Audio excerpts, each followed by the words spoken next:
नमस्कार दोस्तों, आज मैं आपको एक ऐसी खौफनाक कहानी सुनाने जा रहा हूं जिसे सुनकर आपके रोंगटे खड़े हो जाएंगे।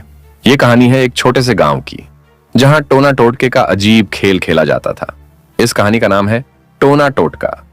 ये बात कुछ साल पहले की है। गांव का नाम था कुंडापुर।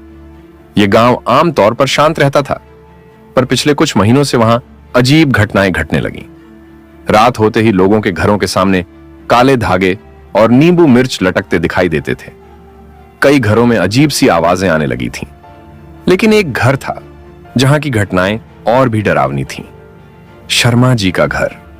शर्मा जी की बेटी प्रिया एक प्यारी और हंसमुख लड़की थी, लेकिन अचानक से वो बीमार रहने लगी। उसकी हालत दिन ब दिन बिगड़ती जा रही थी। डॉक्टरों ने बताया कि उसे कोई शारीरिक बीमारी नहीं है। गांव के लोग कहने लगे कि उस पर किसी ने टोना टोटका किया है, लेकिन शर्मा जी को इन बातों पर यकीन नहीं था। वो इस सब को अंधविश्वास मानते थे। लेकिन एक दिन कुछ ऐसा हुआ जिसने शर्मा जी की जिंदगी बदल कर रख दी। रात का समय था, सब सो रहे थे। अचानक प्रिया की चीखने की आवाज से पूरा घर जाग गया। शर्मा जी दौड़कर उसके कमरे में गए। देखा कि प्रिया बिस्तर पर उछल रही थी। उसकी आंखें लाल हो चुकी थीं और मुंह से झाग निकल रहा था। शर्मा जी को लगा कि यह कोई साधारण बीमारी नहीं है। गांव के पुजारी पंडित मोहनलाल को बुलाया गया।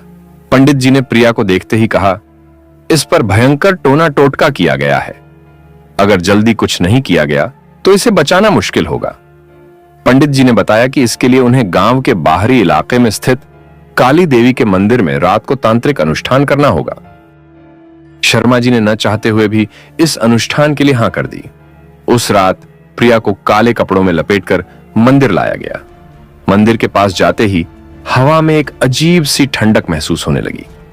पंडित मोहनलाल ने मंत्र पढ़ने शुरू किए और जैसे ही उसने धूप जलाई, प्रिया अचानक चिल्लाने लगी, उसे मत बुलाओ, उसे मत बुलाओ। तभी एक भयानक साया वहां प्रकट हुआ। उसकी आंखें अंगारों की तरह जल रही थीं। पंडित जी ने बताया कि यह वही आत्मा है जिसने प्रिया पर टोना टोटका किया है। पंडित जी ने मंत्रोच्चार जारी रखा और उस साए ने जोर जोर से चीखना शुरू कर दिया, लेकिन धीरे धीरे वो गायब हो गया।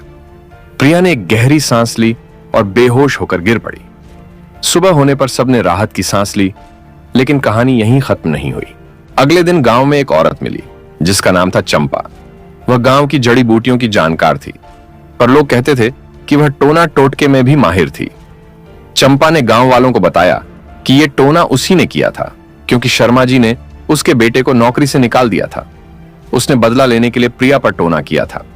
गांव वालों ने गुस्से में चंपा को पकड़ लिया और उसे गांव से बाहर निकाल दिया। लेकिन जाते जाते चंपा ने एक आखिरी धमकी दी, तुम सब ने मुझे निकालकर बहुत बड़ी गलती की है। यह कहानी यहीं खत्म नहीं होगी। मैं वापस आऊंगी और तब तुम सबको पता चलेगा कि टोना टोटका क्या होता है। कहते हैं चंपा के जाने के बाद भी उस गांव में रात को अजीब आवाजें सुनाई देती हैं। शर्मा जी का घर आज भी वीरान पड़ा है। कोई उस घर के पास जाने की हिम्मत नहीं करता, क्योंकि लोगों का मानना है कि वहां अब भी कुछ अशुभ ताकतें मौजूद हैं। तो दोस्तों, ये थी कहानी टोना टोटका की। क्या आपको यकीन है कि टोना टोटका सिर्फ एक वहम है, या फिर सच में ऐसी ताकतें हमारे आसपास मौजूद हैं? इस सवाल का जवाब शायद कभी न मिले।